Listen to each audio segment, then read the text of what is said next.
All right.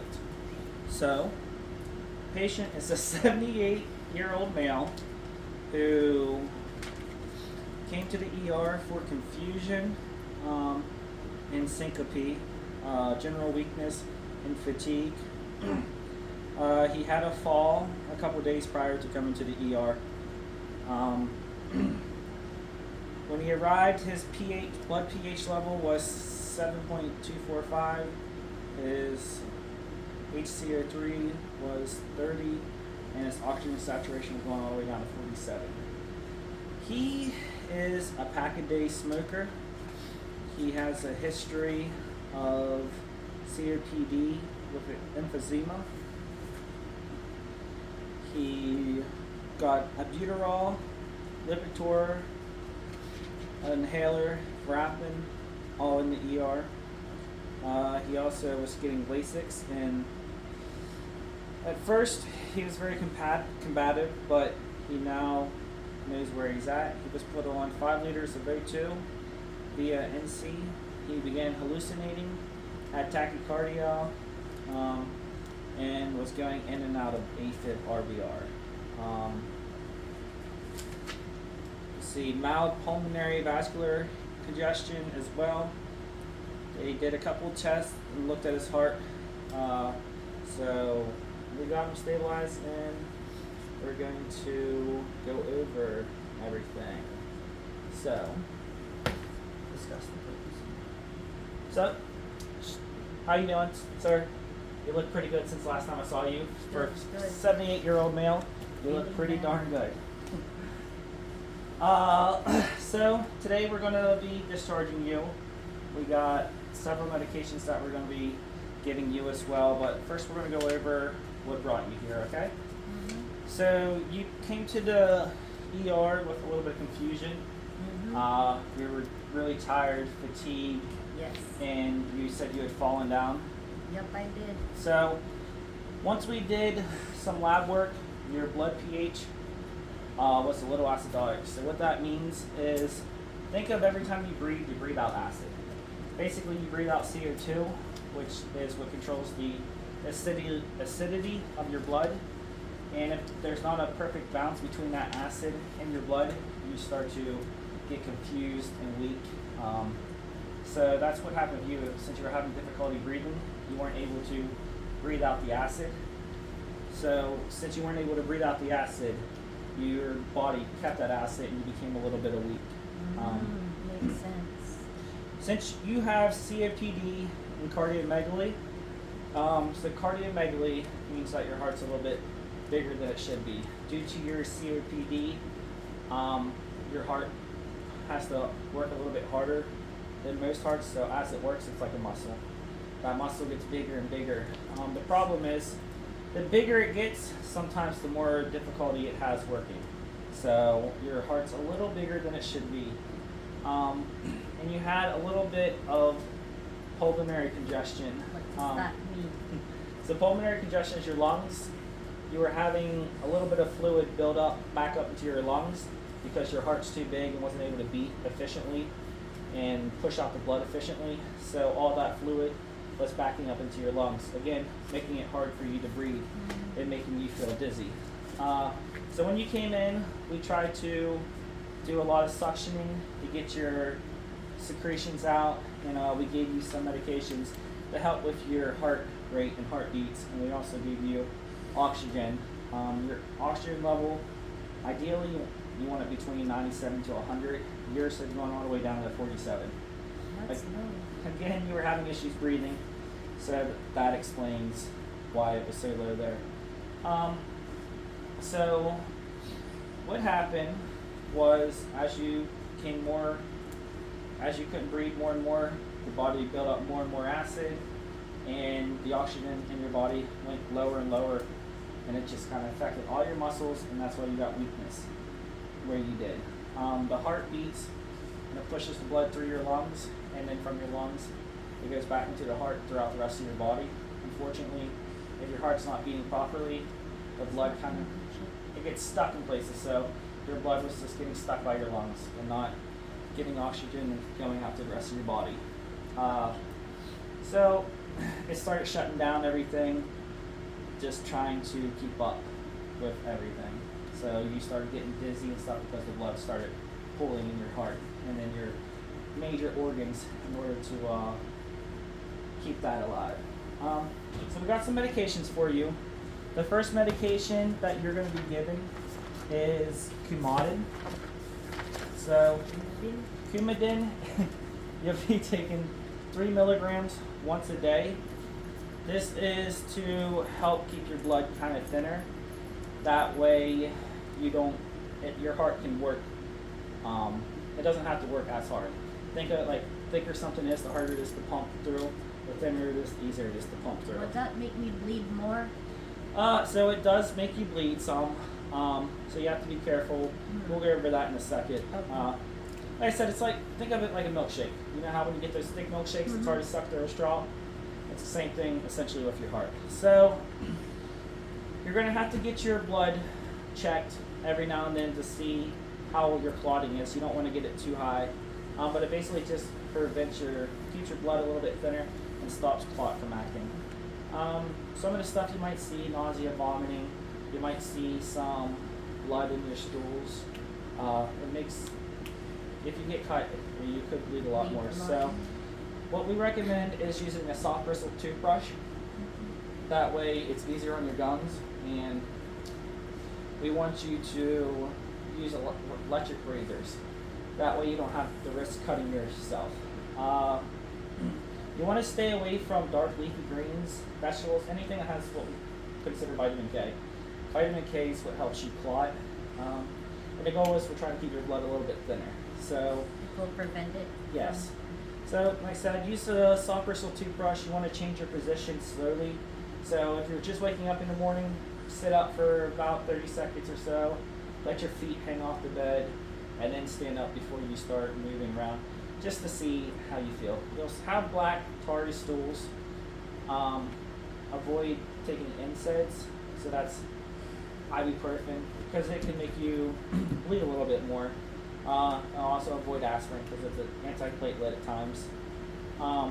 You're going to watch for bruising. You'll probably get an increased bruising. Little bumps will make you bruise a lot more.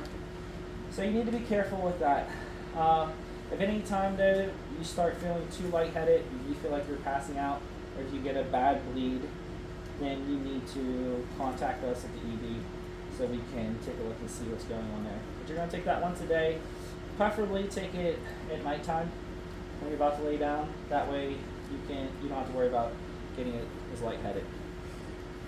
Your next drug is metoprolol. So this is for your blood pressure. At times your blood pressure has been sporadic.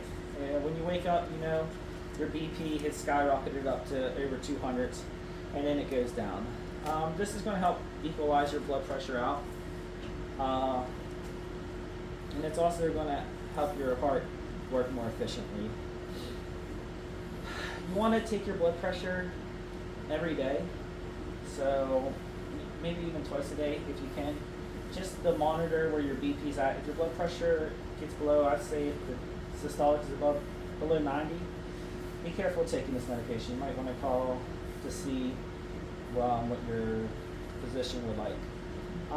Some of the feelings you might get fatigue, weakness, dizziness a lot. So again, we're going to do the same thing that we recommended in the last medicine, Coumadin. You're going to wake up, sit up in the bed, wait 30 seconds, and then let your feet hang off the bed for another 30 seconds. Stand up and see how you feel before you start proceeding. Don't drive vehicles right away until you know that you're good.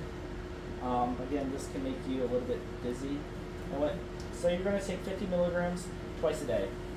So once in the morning, once at night. This will help equalize your blood pressure. So the main thing, though, like I said, is to change your position slowly. And how often do you want me to check my blood pressure? Take it right before you take each dose. So once in the morning and then once at night before you take it. Okay. You can't just stop this medication. So if you have any weird side effects, call us and we will discuss it. You need to also check your pulse every day too, just to make sure that it's not too low as well. don't skip your doses. You have to take these as directed. Okay. Your next medication is Cardazium. Cardazium is what we call a calcium channel blocker. Basically what that means is it just relaxes your vessels inside. It makes your blood vessels relax a little bit more so blood can go more efficiently throughout your body. For this, you want to, again, monitor for hypotension. So you're going to do the same things that we all recommend. Wake up early in the morning, or Just when you wake like up. with the other blood pressure. Yeah. medicine. So can you go ahead and tell me what you're supposed to do actually? When I wake up, I need to make sure that I take things slowly. I don't just stand up or move abruptly. When I'm laying down or sitting down, I have to check my blood pressure 2 times a day, and I also have to monitor my heart rate. Correct. And for this, we're also going to continue just to monitor your liver functions, just to make sure everything's good with your liver. This might make you have a little bit of body aches, a little bit of congestion, because I said it's relaxing everything. So you might get a little stuffy nose, or you might get a sore throat. It's just from congestion. It runs down the back of your throat, and it makes your throat a little bit sore. Fever, nausea, diarrhea. If you start getting that kind of stuff, you can call us. We can see what we can do. Do you do any type of herbal things like St. John's wort or anything? No, I only take medicines prescribed. All right. You want to be careful if anything that's considered herbal because it can interact with this type of medication here. What you're going to do is you're going to take 120 milligrams. You're going to take, so each capsule is 120. You'll take 240, so you'll take 2 of 2 them a day? once a day. Okay. So So I'll take both of them together. Yes, right in Okay. the morning. That is. You'll take it by mouth, and that should be it. Again, you have to take this as prescribed. You don't just want to stop it abruptly. If you start to feel like your heart's beating weird, or if you start feeling short of breath, or getting really dizzy, with some sort of constipation and everything, let us know, and we can adjust your medicine. But the one important thing about this medication, you do not want to drink grapefruit juice. So avoid grapefruit juice altogether. It can have a really unpleasant side effect with this medication. Okay. So make sure you do not drink it. So what don't you take this with? Grapefruit. Don't worry, I don't like grapefruit. I don't either. It's pretty bitter. So your next medication is going to be for your eyes. You had the swelling, and it looked like you might have had an infection at one point. So we're going to give you what they call Prozac Forte. Basically, what you're going to do is you're going to put a drop in each eye. So whenever you put a drop in each eye, what you want to do is you want to take right here and pull down, tilt your head back, and put the drop in. Close your eye, blink it around, wait about 30 seconds, and then Put same the thing with other the other one. eye. So you'll hold it up, drop into the eye, blink, and go down. Go ahead and demonstrate. Let's see if you can do it. I just have to do that and then put the thing and then you blink your eye and close it for 30 seconds. Right. So you might have a little stinging or burning at first, or your eye might get a little blurry, but that's expected. Just give it a second to go away. Let's see here. You're going to take this How often do I put it? So we're going to do it 2 to 4 times a day. Doesn't matter. You can figure out a routine. I would recommend putting it with your meals. Okay. That way, So I can remember it. yeah, right when it's about time to eat, you know you can do your take your eye drops. Okay. Let's see. Just if you start getting a fever or having issues breathing, let us know. This medicine sometimes can mess with your stomach. So if you start having stomach pains or seeing blood in your stool, let us know. It could be from a Coumadin, or it could be a sign of an ulcer. So we want you to know. You're not breastfeeding, are you, Jared? Ha ha ha. Your next one, your vitamin D was pretty low. So our body makes vitamin D. We usually get it from the sun. Our body can convert. get it out in the sun very much, I'm assuming. No, I cannot really walk outside that much. So we're gonna get. It's a name. It's very difficult, but it's basically vitamin D3. This is gonna help with your osteoporosis too. It helps calcium stay into your bones and helps your bones get stronger. It basically helps your body absorb the calcium. You might get a metallic taste in your mouth. So if you have that, it could be from the vitamin D. You're just going to take 25 micrograms once a day. It's a very small pill. It usually comes in a clear capsule. Again, you might feel a little bone weakness or something. That's supposed to help with this. We might check your levels every now and then just to make sure that everything's up to par. Take this medication as ordered on there. You don't want to take too much. Don't think the more your vitamin D you take, the more your body's going to absorb calcium. It doesn't really work that way. We're just going to keep it in check. And then you get another eye drop. It's called Brimonidine. Brimonidine. Oh, see, you know it. You've had it before. Brimonidine. So it's lowers your eye. It's almost like you're a doctor. It lowers your eye pressure, and since you have that swelling in there, this will help reduce that pressure in there. It might make your mouth a little bit dry, so be aware of that. And again, it might burn a little bit. You might feel redness or running. So just monitor it. If you have any really bad side effects, let us know, and we can make. And how often do I have to use that? So this is one drop in each eye every 6 to 8 hours. So since I have 2 eye drops, can I put them together at the same time? That's a great question. No, you don't want to put them right together. You want to do them one at a time, and I would wait a while before you do the other one. Okay. You don't want to rinse your dropper. Replace the dropper after each use. Don't rinse it off with. Don't rinse it off with water. So like we said, wait at least 5 minutes before applying another medication. Okay. So I would recommend applying this one first, wait 5 minutes, and then apply your next medication. Okay. We need to monitor, since you're taking metoprolol, we need to monitor your eye pressure as well. So do I have to go to my eye doctor? You can, yes, actually, you can go to an ophthalmologist, and they can measure what they call your intraocular pressure. And they can keep an eye on that as well. Or we can even check it here. Okay. So that's it for your medications. Do you have any questions about any of those medications? I guess I asked everything already that I'm confused about.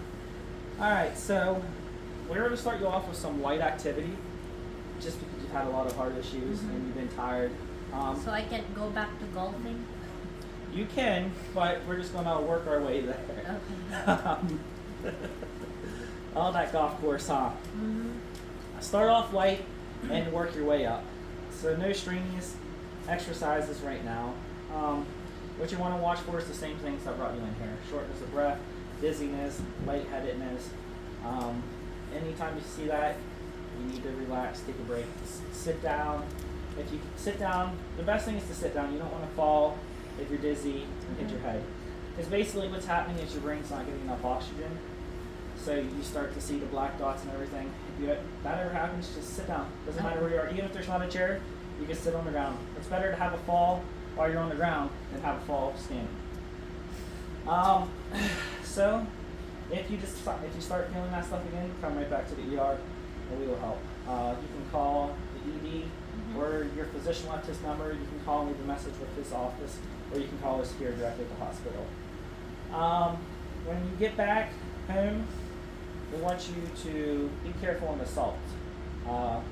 Salt we call a sodium diet, because salt absorbs, it makes your body keep on water, absorb it. And like we said, you had that buildup of fluid in your lungs and heart. And we want to try to keep your heart and lungs from getting all that extra fluid. And I heard it also makes your blood pressure high. Yes, it does, because that extra fluid in your body puts more pressure in there. Think of it like a water balloon. Gotcha. The more you fill up a water balloon, the bigger and bigger it gets, but the tighter pressure is until it pops. And that's basically in your vessels. And we don't want you to drink any more than 2 liters of fluids a day. So just monitor how much you drink. So a 2 liter, have you ever had these 2 liter sodas? Uh-huh. That's about the size of the amount of fluid you should be drinking. Okay. You shouldn't go over that. At first, we're going to start you off with thickened fluids, just because we don't want you to choke or what we call aspirate, meaning it go into your lungs. Just until we are sure that you're not going to have any issues there, and then we Okay. can move on to somewhere else. Once you start feeling better, once you get adjusted to your medications, you can hit that golf course back up. Okay. We want you to wear a bracelet though, just identifying that you have this low BP and heart issues. Just that way, if something happens, if you do have another episode or become incapacitated, they know what to do and reach out. So let's go over some of the stuff. What aren't you going to drink when you take your medication? No grape juice. No, not grape juice. Huh? Not grape juice. No, I'm not gonna drink grape juice. It wasn't grape juice.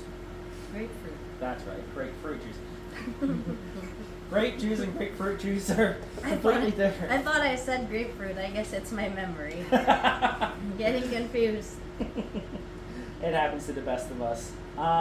And what do you want to do when you wake up in the mornings? I just need to sit down for a while, relax, and make sure I don't just suddenly stand up.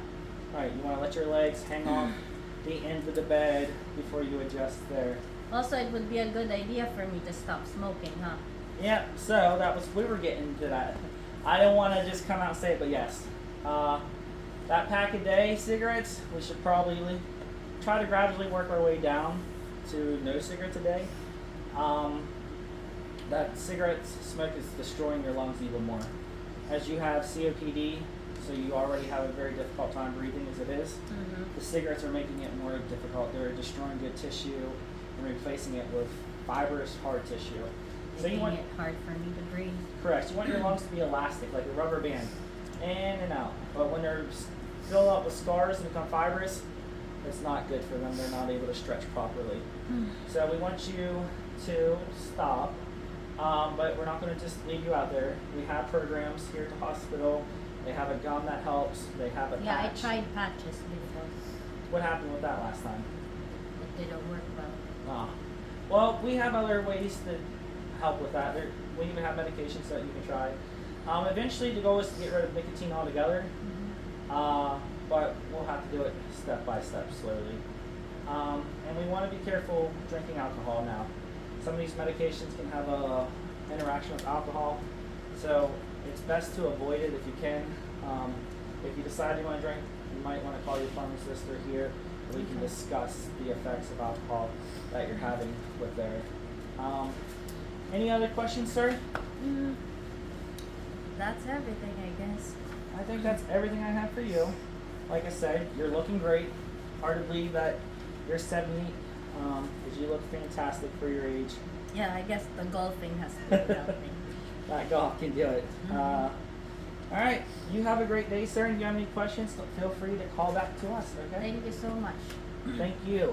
Have a great day. You too.